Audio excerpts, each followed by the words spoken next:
Let us now look at another important topic in polynomials, division algorithm. In this chapter, we will see how to divide one polynomial by another polynomial.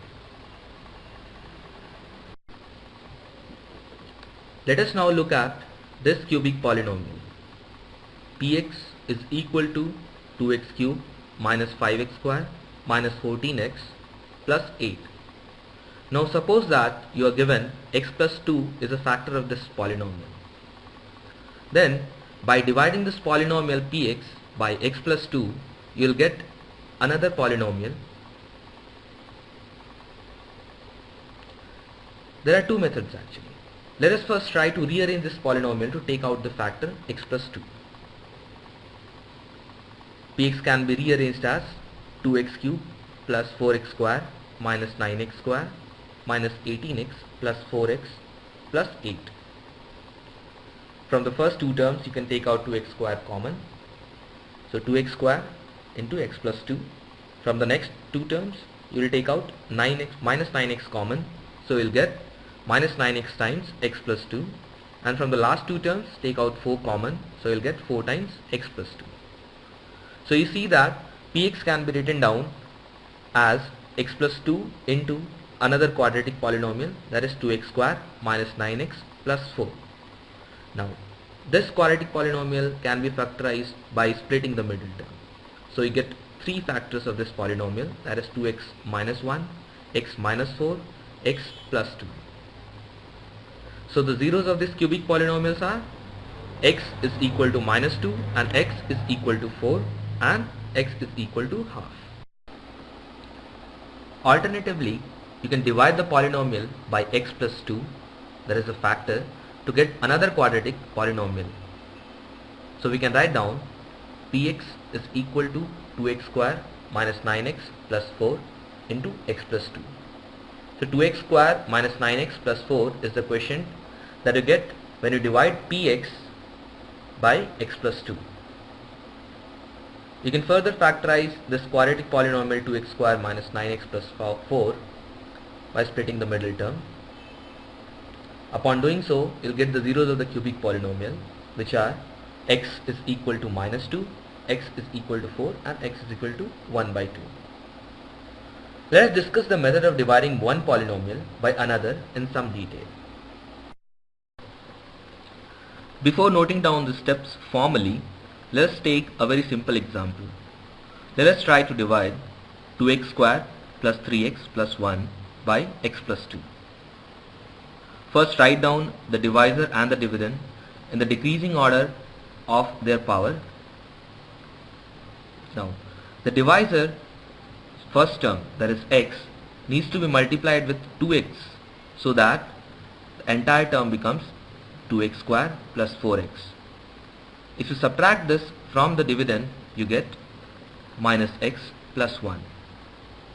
Now if you multiply x plus 2, that is the divisor, by minus 1 again, you will get minus x minus 2. Upon subtracting this from the remaining dividend, you will get the remainder as 3. Note that we stop the division process when either the remainder is 0 or its degree is less than the degree of the divisor. In this case, we got the remainder as 3, whose degree is less than the degree of the divisor. So here the quotient is 2x minus 1 and the remainder is 3. Also we can write down 2x minus 1 into x plus 2, that is the divisor into the quotient, plus 3, that is remainder, is equal to 2x square plus 3x minus 2 plus 3. Upon simplification we get 2x square plus 3x plus 1, which is nothing but the dividend. Therefore, in this entire process, the remainder theorem is satisfies. That is, dividend is equal to divisor into quotient plus remainder. Let us take this another example and follow this in a stepwise manner. Let us try to divide 3x cube plus x square plus 2x plus 5 by 1 plus 2x plus x square. We write down the divisor and the dividend. We first arrange the terms of the dividend and the divisor in the decreasing order of their degrees. Now the first step would be to obtain the first term of the quotient, divide the highest degree term of the divisor, that is 3x cube, by the highest degree term of the divisor. So for this, multiply the divisor by 3x. So we get 3x cube plus 6x square plus 3x. Subtract this from the dividend, you will get minus 5x square minus x plus 5. The second step would be to obtain the second term of the quotient, then divide the highest degree term of the new dividend, that is minus 5x square, by the highest degree term of the divisor, that is x square. So let us multiply the divisor by minus 5, we will get minus 5x square minus 10x minus 5. Let us subtract this from the remainder, you will get 9x plus 10. What remains is 9x plus 10. Now the degree of 9x plus 10 is less than the degree of the divisor, that is x square plus 2x plus 1. So we cannot continue the division any further.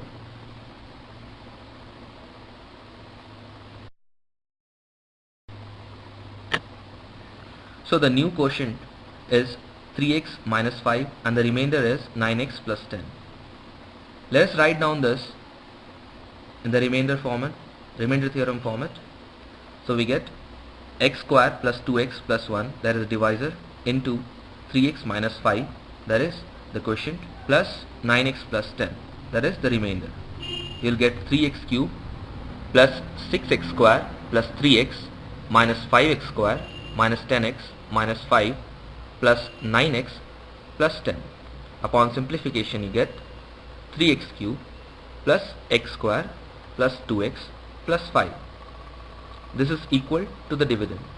Therefore, the remainder theorem is satisfies, that is dividend is equal to divisor into quotient plus remainder.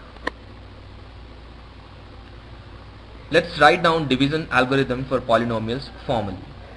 So we get, if px and gx are any two polynomials with gx not equal to 0, then we can find polynomial qx and rx such that px, that is the dividend, is equal to gx, that is the divisor, into quotient, that is qx, plus remainder rx, where rx is equal to 0 or degree of rx is less than the degree of the divisor or gx.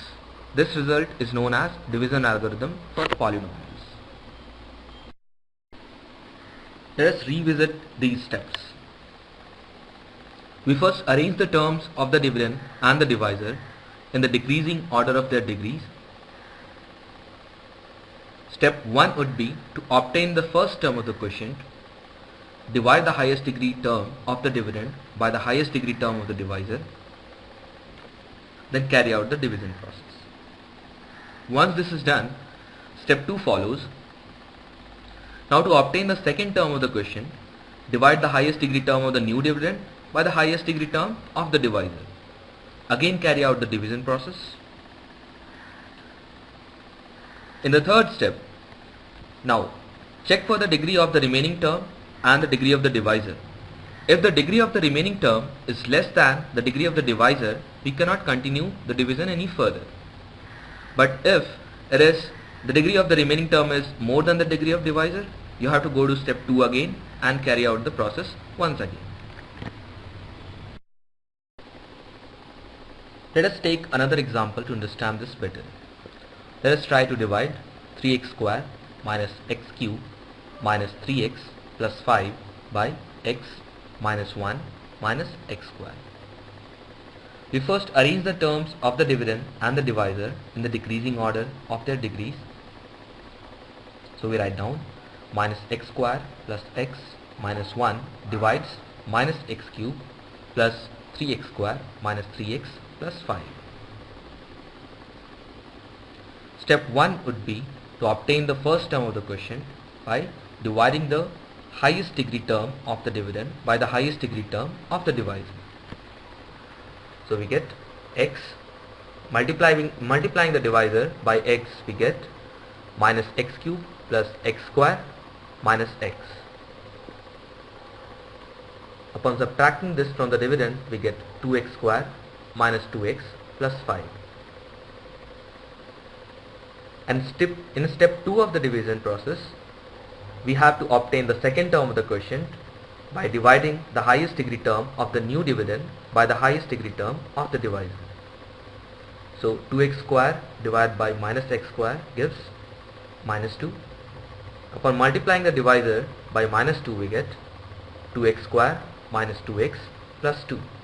Subtracting this from the new dividend, we get 3.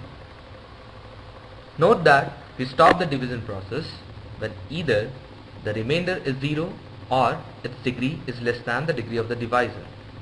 Now 3 in this case has a degree less than the divisor, so we stop the division process at this place. So here the quotient is x minus 2 and the remainder is 3. Also, now divisor into quotient plus remainder will yield minus x square plus x minus 1 into x minus 2 plus 3 is equal to minus x cube plus x square minus x plus 2x square minus 2x plus 2 plus 3. Upon simplification, we get minus x cube plus 3x square minus 3x plus 5. This is equal to the dividend. In this way, the division algorithm is verified.